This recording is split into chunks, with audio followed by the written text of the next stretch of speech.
difficult, you and whatever topics you're finding difficult, you have to ask me there and then, right? Okay, now let's get started. Now, what is economics? I did um, ask you that whether you're familiar with economics or not. One student wasn't, so we will assume that it's our first time getting used to, or we have come across the word economics, right? So we'll do some basic definition of what economics is. So economics, otherwise defining economics in one or two lines is not very easy, but for the sake of simplicity, we have to come up with some sort of definition. And very simply speaking, economics is the study of resources and how can we use these resources to maximize production, right? Is the study of resources and how these resources can be used to maximize production, right? Now think about this. A lot of things, let me write this down first. How these resources can be used to maximize production. Okay, the idea is a lot of things that we see around ourselves are related to economics, right? So let me give you an example. So every day you hear on the news that Pakistan exchange rate is getting stronger, weaker. Pakistan traded this much value of goods this year. Pakistan imported this much value of goods from other countries. There is shortage of wheat in the market right now. Fuel prices are skyrocketing in Pakistan and in other countries as well. What are the reasons for that? Inflation is so high in Pakistan. A lot of people are mad at the government, right? The present government, because they think that the government is not taking necessary steps to control inflation and all these things, right? So everything that I've just mentioned and a lot of other things we will be talking about in economics. And after obviously taking A-levels economics, you will have much better understanding of how things work the way they work and what can be done in certain situations and in certain problems, and how can government try to, let's say, control inflation. What can the government do to avoid the shortage of any product in the market, blah blah blah. How are prices determined, right? So you go to shop and you see that prices are increasing, or if the price of a product is, let's say, Samsung is twice as expensive as any other brand, then what is the reason for that? And all these things. So we will be studying about a lot of different and interesting topics, but since we cannot summarize all of that in one or two lines definition, so that's why the simple definition that we will continue with is that economics is the study of resources and how these resources can be used to maximize production. Now, this word is quite important over here. Now, think about it. I did tell you that all of economics is linked to this one issue, one thing that affects everyone in this world. So economics is linked to this concept which affects every country and every individual on this planet. Basic economic problem, right? Now the basic economic problem says, you guys are already familiar, limited resources and unlimited wants. More or less resources we are not talking about, right? So think about this. Some people are obviously well off, they have more incomes, blah blah blah, right? So they can afford more. I agree, right? But the thing is that they will also have limited resources, right? Now think about this. If person A is earning twice as much as B, right? So if person A is earning twice as much as B, then obviously A can afford to buy much more goods and services compared to B. That makes sense. But at the end of the day, even person A also has a limit to how much he or she can afford. Are you getting me? Similarly, let me give you another example. If we compare Pakistan and India, right? So Pakistan is much smaller in terms of area, in terms of resources, in terms of people and all these things compared to India. So Pakistan cannot produce, and that is why our GDP is the total value of the goods that we are producing, goods and services that we're producing. And we'll talk more about the GDP later on. So Pakistan's GDP, I think, is 316 billion, right? 316 billion, right? And if you go and Google India's GDP, which means the total value of the goods and services that India makes every year, that would be easy. I don't know exactly, so, but that would be way greater than what 316 billion is. Are you getting me or not? Are you guys getting me, right? So what it actually means that India being a bigger economy can produce more compared to Pakistan, which is understandable. But 280, 280, Did it drop? Yes, sir, to 80 billion USD dollar. Okay. And do you have any idea how much is for the India? Right. So India can produce more. Obviously, it's a bigger economy, but again, it is limited. So India is not producing as much as China is producing because, and so on. So every country has a limit. Every individual has a limit. 2,850 Indian. 2000, and we don't have any value in dollars. 850. No, billions में sir. 2008, 50, you said. 50 billion. Yes. But that is Indian rupee now. No, sir. Billion है USD. USD. So what is the exact value? 2000. 2850 billion USD. Okay. 2,850 million. Got it. Got it. So just imagine how much more is India producing, but still it's lower than what China and USA are producing. And again, there's a limit to how much you can produce because resources are finite. Resources are finite. And that is what brings us to the next discussion, that what are resources and how do we know that resources are limited? Now, basic economic problem exists, which means that you need to smartly utilize your resources, right? You can't just go around and wasting your resources, and no individual, no country does that, right? So that brings us to the next discussion, that since there is basic economic problem, which means that there will always be limited resources, which means your ability to produce is limited and our wants are always increasing, right? So humans made ships, humans made aeroplanes, they have made satellites, they have made, I don't know what not, internet and everything, but still they are day-to-day basis, there is new technology being developed, and humans would obviously want to have that technology available for their consumption and all that, right? Okay, now what are resources? Very quickly, because we're doing a recap, we've already talked about it. We said that resource simply means any input that is needed to produce an output. So a simplest example for that could be, I'm taking an online class, and this online class could not have been possible. Is my voice too low? It's already on 90. Is my voice too low? Right. So then, if you're not using hands-free, try using that, or try to increase the volume of your phone or your laptop wherever you are taking the class. Right. Yeah, that's what I think. On my end, it's kind of full. Okay, perfect, perfect.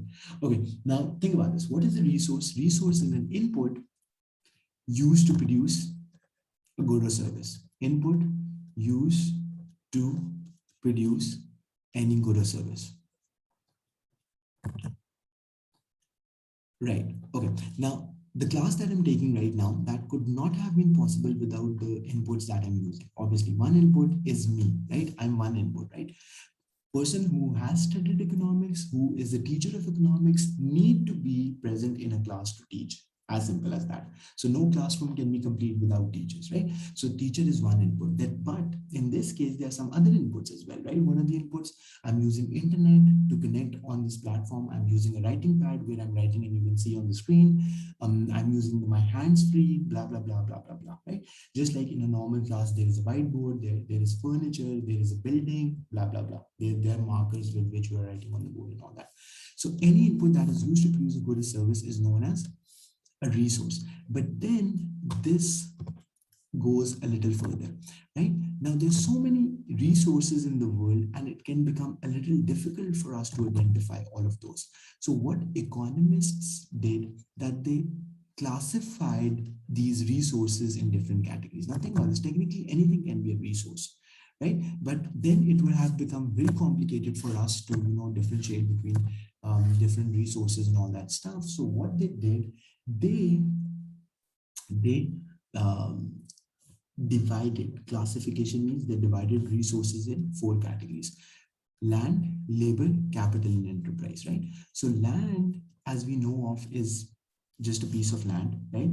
But in this case, land also means all natural resources, right? So Noor, are you following? We did talk about this in the last class, right? That's why we are going a little fast. So land is all natural resources, including the physical land. So where you are sitting in your home, right? Where I'm sitting in my home, so that is located on a land. But apart from this, anything that is a natural resource would also be defined as land, right? Simplest example of that could be oil, gas, coal, gold, minerals, right? So all of these naturally exist. Okay, perfect, right? So that is land. Then what is labor? Labor is the human beings used in an organization on natural resources, including land, right? Okay, what is labor? Labor are the human beings that are working in an organization, any human being, right? So these people can either be providing mental, mental efforts, or they might be providing physical efforts. Because our understanding of labor is usually, we go around and we say, oh, this person is doing labor and so on, right? So labor otherwise might mean, something very difficult to do and so on, something physical. But in case of economics, we mean labor to be anyone who is a human being and who is providing a mental or physical effort. So that would include both skilled and unskilled labor, right? Person providing mental or physical effort in an organization, providing mental or physical effort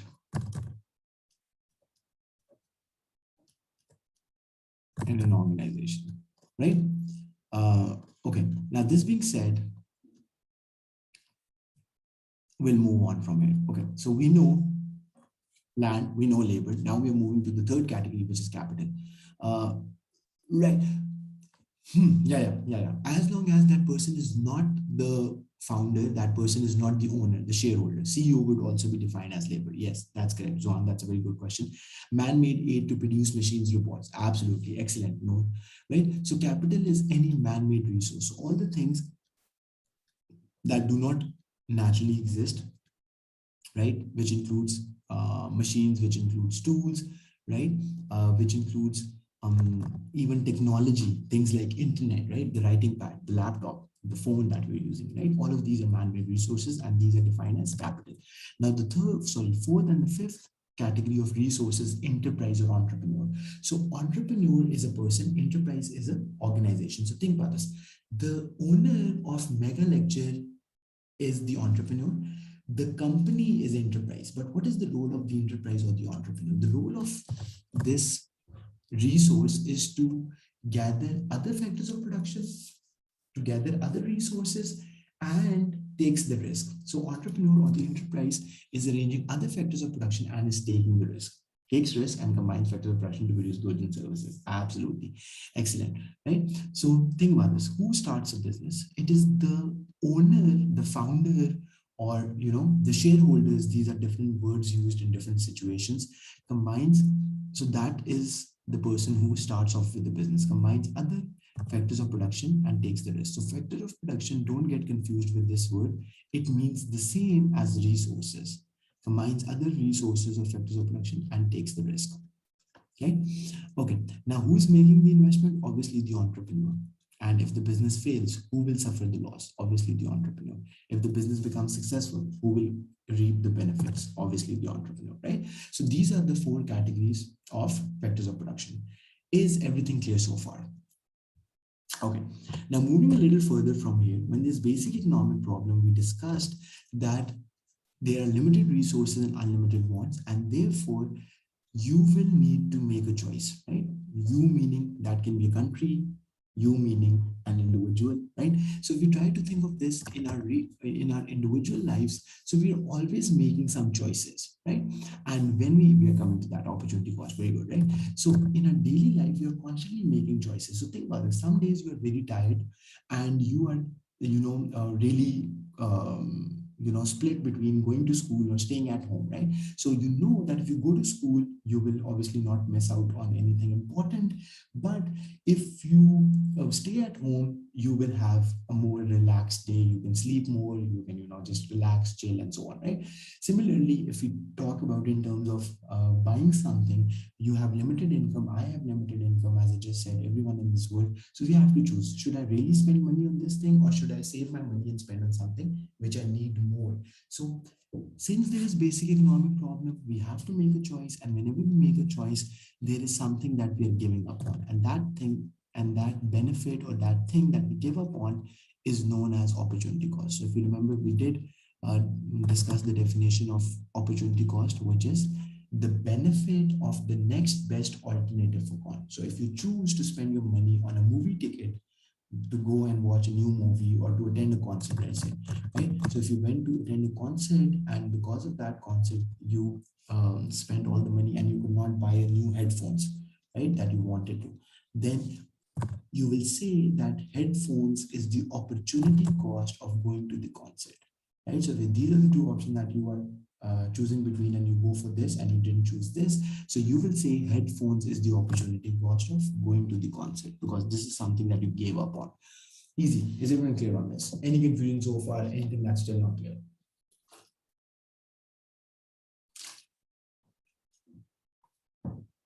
We good?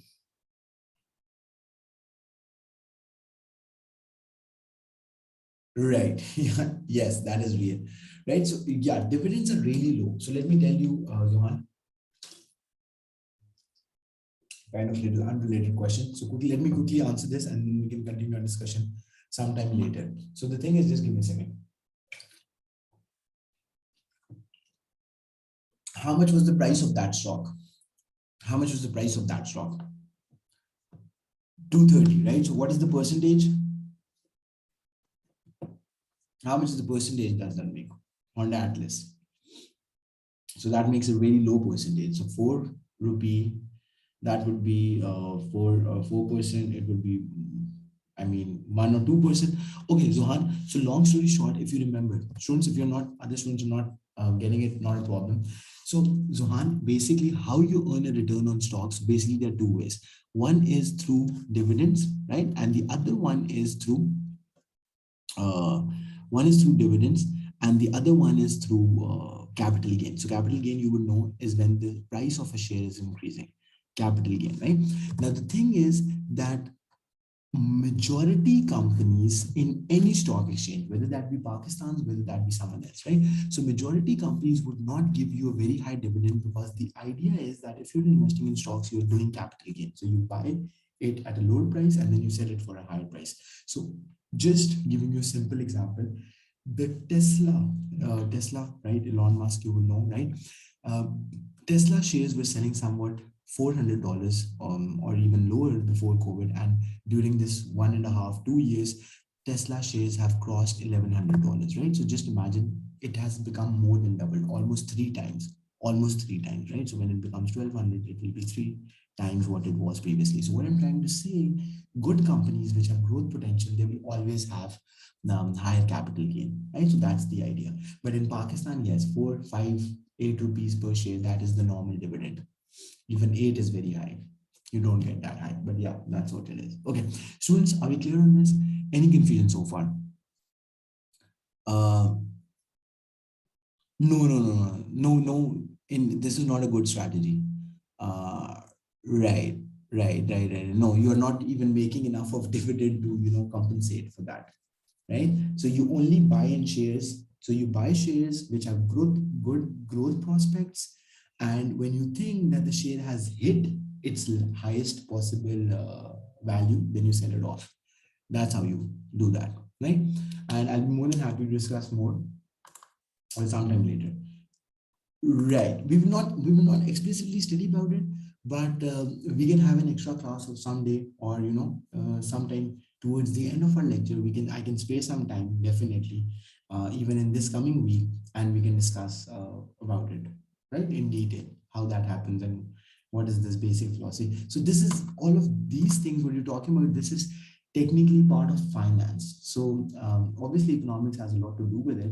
So it's an overlap. You study this in economics as well, you study this in finance as well, stock markets and all that stuff. Okay, students, can we move on? So we have already talked about what is economics. We have looked at the definition. Then we have talked about that resources are always limited, and we call that basic economic problem. When there's basic economic problem, you have to make a choice, and when you make a choice, there will always be something that you have to give up on, which we call opportunity cost, right? What is input? Input is anything used to produce an output, a good or service. These are the four categories of resources that we've already discussed. Now, moving forward from here. Now, this is a very important concept, and we'll spend the remaining of our today's class to discuss this. Okay, now students, let me tell you one thing, because this class is a mixture of students who have studied economics in O levels and students who haven't studied economics in O levels. So in the initial few lectures, the students who have studied economics in O levels will be like, what is this? This is too boring, this is too slow, and this is too easy. And they will be justified in saying that because it's really too easy, too simple, and same thing that you've already studied. But the thing is, that in the middle, in these topics, in the middle, you will be coming across some new concepts. And secondly, when we do past paper practice, you will see that the level is higher. So unlike O levels, where the examiner used to ask questions very straightforward upfront, but in A levels, it will not be like this. It will be complicated. So until unless you don't have depth understanding of the topic, you will have hard time, right? So stay with me, bear with me. Some topics will be easier, but we have to do assuming that you haven't studied O levels economics. So this is what the idea is. Okay. Now production possibility curve. Students, think about it. It's a graph that we will draw in a bit, and we'll see why is that important. But production possibility curves, to first discuss the definition, is a graph that highlights or that elaborate is a better word, production possibility curve or production possibility frontier. These are the two names that you will read in books and everywhere. So production possibility curve or production possibility frontier is a graph that elaborates the concept that we have just studied. So it elaborates the concept of what is basic economic problem, it elaborates the concept of choice, and it elaborates the concept of opportunity cost, right? And that is what we're about to look at. So how do we show these concepts that we've just read about on a curve, on a graph? That is what PPC, the short form is PPC or PPF, because what does production possibility curve stand for? PPC or PPF, right? So this is the terminology. Okay.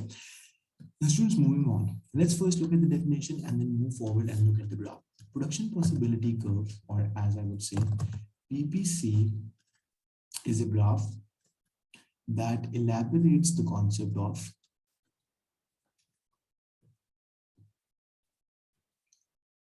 rates the concept of basic economic problem, concept of basic economic problem, basic economic problem, choice, and opportunity cost, right? Okay, now this is one thing. Then in addition to this, we have to know what PPC actually is, right? Apart from this, think about this. So far, we have defined PPC, production possibility curve, as a graph that elaborates the concept of basic economic problem, choice, and opportunity cost. Okay, good, fair enough. Right, but then there's another definition of PPC, and that is what I'm about to write. So PPC or PPF shows, or let's write it down like this. PPC is a graph that shows maximum output that a country can produce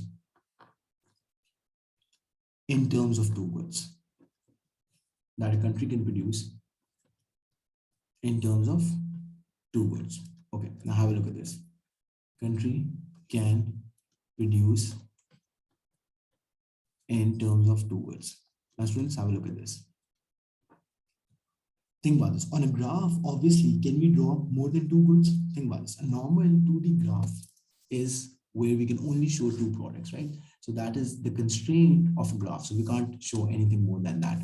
So what is PPC? I just defined. PPC is a graph that shows maximum output that a country can produce in terms of two goods. Now you can think of any two goods that comes to your mind, right? So you can think of, let's say, cell phones.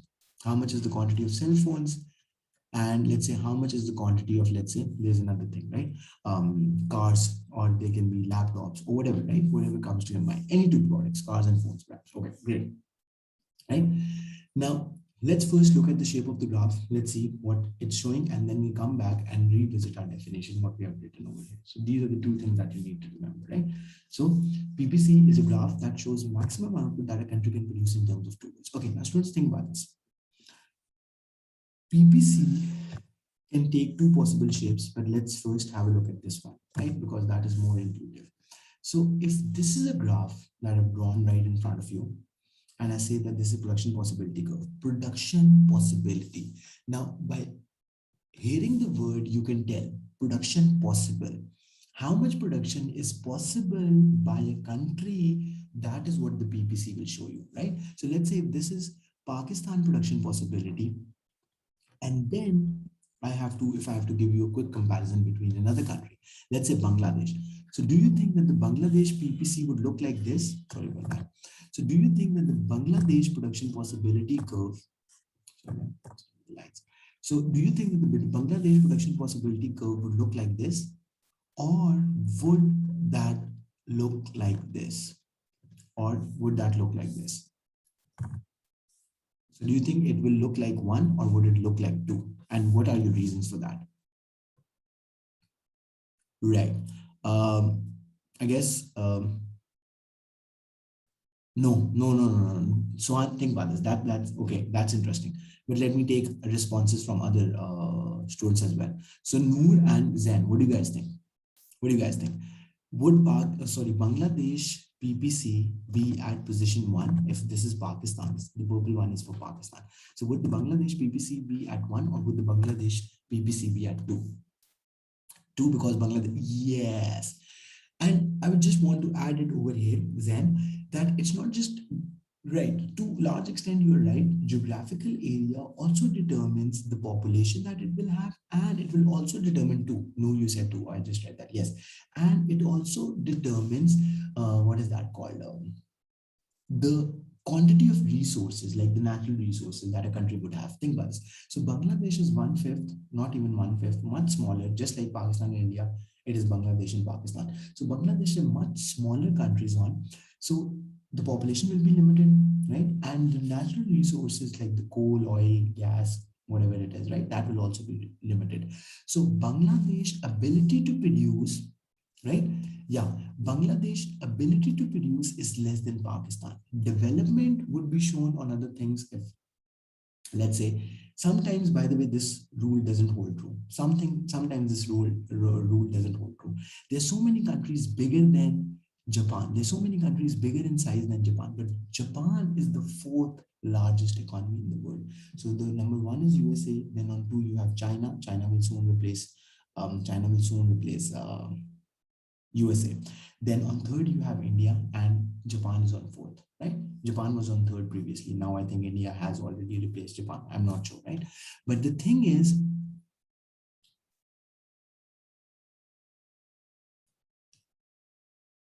Bangladesh has,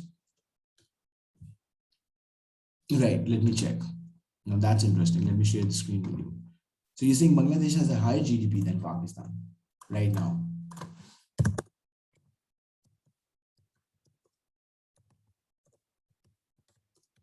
And that would be an anomaly. If that is true, yeah. So as I said, most of the times it's not like that, but yeah, if that is the case, then Bangladesh GDP had grown by blah blah blah, had grown by 9% too. Not per capita. I'm talking about overall GDP. No. Right. So let's see. It will take us some time, but let's quickly try to.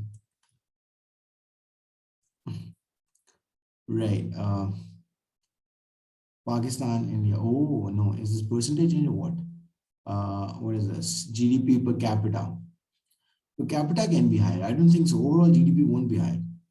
No, per capita would be higher.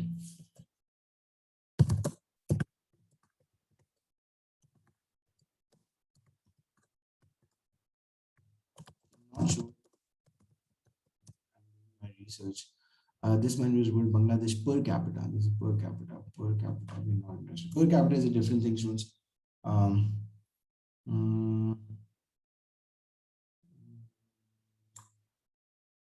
Annual GDP. We are given annual GDP. We have actually found it, right? So Bangladesh annual GDP is 26, right? 26. Is it dollars? Is it what? It's dollars, right? 261,726, but it's million. It's million. No, that we do have. I'll do the research because then it takes a lot of time, but that's an interesting thing to research on. Apparently, this is a very simple thing, but no, at the moment, budget is greater than revenue, debt, budget deficit, blah, blah, blah, blah, blah, blah. Ranked 63, 96% more than Bangladesh. Ranked 76th. This is budget greater than revenue. This is again not the exact thing that we're looking at. GDP. No, it's less. It's less. Have a look at this. So one at the moment is less. 115.61 billion for Bangladesh and 231 billion for Pakistan. Right, yeah, but that is the thing, right? It's not always very simple to search because the data is all scattered and you might not. But you do get my point. There can be an exception. Zohan is also right. There can be an exception. Japan is way smaller than Pakistan. So forget about Bangladesh. If we had to make for Japan, then in that case, yes, Japan's GDP is more than Pakistan. So Japan would be standing over here. But at the moment, Bangladesh is standing over here. Is this clear? I think I made my point, right? So coming back to the point, what is production possibility curve? Production possibility curve is a graph that shows maximum output that a country can produce in terms of two words, right? Okay, great. Noor, is this clear to you? What I just said? Sometimes it's not the criteria that since you're a smaller country, you will always be producing less. Smaller countries might have more advanced technology, they might be producing more, then in that case, their PPC will be outside Pakistan. So Japan would be higher than Pakistan because it's more producing more, right? But normally the rule of thumb is smaller the country, smaller the output, and more, their PPC will be that will be more close towards the origin compared to another bigger country. Because if we have to make it for India, obviously India will definitely be high over here. Okay, now moving back to this concept. Now, what is this line showing us? Now, think about this. If I choose any point, first of all, you understand what this graph is showing us. If I choose point A, now this point A will tell me that what is the quantity of phones and what is the quantity of cars that Pakistan is producing. So let's say 10 million cell phones and 10 million phones and let's say 2 million cars. So that is what point A is showing. So if Pakistan is operating on point A, this means Pakistan is producing 10 million cell phones and 2 million cars. When you move from point A to point B, let's say, and here is point B, so you can see point B is higher than point A. Point B is higher than point A, right? So in that case, right, you will start producing more cell phones, more quantity of cell phones, let's say 12 million, and more quantity of cars, let's say 4 million, right? Are you making sense of that? Right, exactly. We'll come to it. Zhan, yeah, that's correct. Okay. Now, if you reach the maximum point, now think about this. If you reach the maximum point, then that is what you can produce with available amount of resources, right? Let's get rid of B because it's hard to see what is happening on C. Okay, so if you reach the boundary of the curve, Noor, are you following me?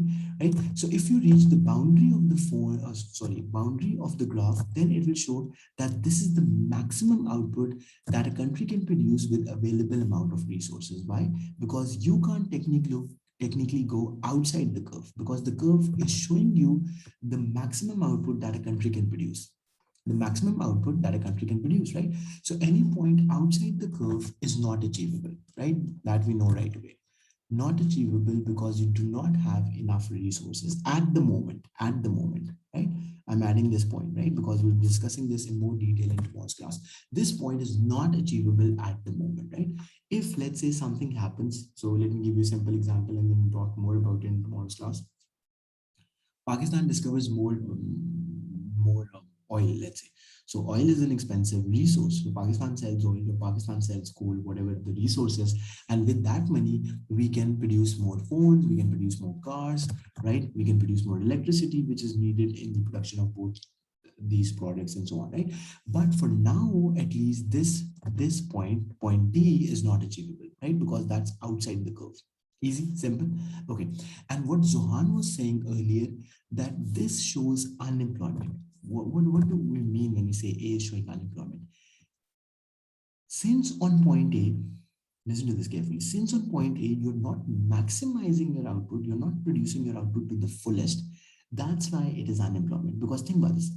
Producing on A means 10 million phones and 2 million cars. Whereas we know that this country, Pakistan, has the potential to produce 13 million phones and 5 million cars. So why would you not do that? It has the potential. So potential means that at the maximum capacity, you will be able to produce more phones, more cars. But if you're not producing it at point A, that means that some of your resources are unemployed. Some of your resources are unemployed. So let me write this down. Any point within the curve. Now, do you understand what do I mean by within the curve? So this is a point that is within the curve. This is not on the line. This is within the curve. So any point, you can choose so many different points over here, right? So I'm just trying to give you a quick idea. So any point within the curve shows unemployment of resources because you're not maximizing your output, right? Any point within the curve shows unemployment of resources, right? Easy. Unemployment of resources. Okay, so we have talked about two types of points. One point that is outside the curve, we said any point outside the curve is not achievable because you don't have enough resources. Then the other point that we talked about, that any point within the curve, like all the ones that I've labeled T and B and X, so that shows unemployment of resources because output is not maximized, right? And then the third and the last type of point are on the curve, is not maximized. Then the third and the last type of points are on the curve. Let me label a few for you, right? So let's say C was one of them. Then you had, let's say D, I don't know, or D is already there, right? Whatever it is, V, whatever, right? F, G, right? So any point on the curve shows maximum output because all of your resources are employed, right? This is very similar, but tomorrow we'll do some parts of production possibility curve, which will be different. Noor, is this clear? So there are three types of points. Any point outside the curve is not achievable because your curve is the boundary. This boundary, right? Production possibility curve. This is the boundary. This shows the maximum that you can produce. Any point within the curve, like all these points, are showing unemployment of resources because you could have produced more, but you're not producing more because you're not fully utilizing your resources. And the third and the last type of points could be on the curve. So any point on the curve shows that you are fully utilizing your resources and you're maximizing your output. So we will be, as I said, so in the earlier few classes will be going really slow, but you'll soon see that we are picking up pace. So don't miss a class. And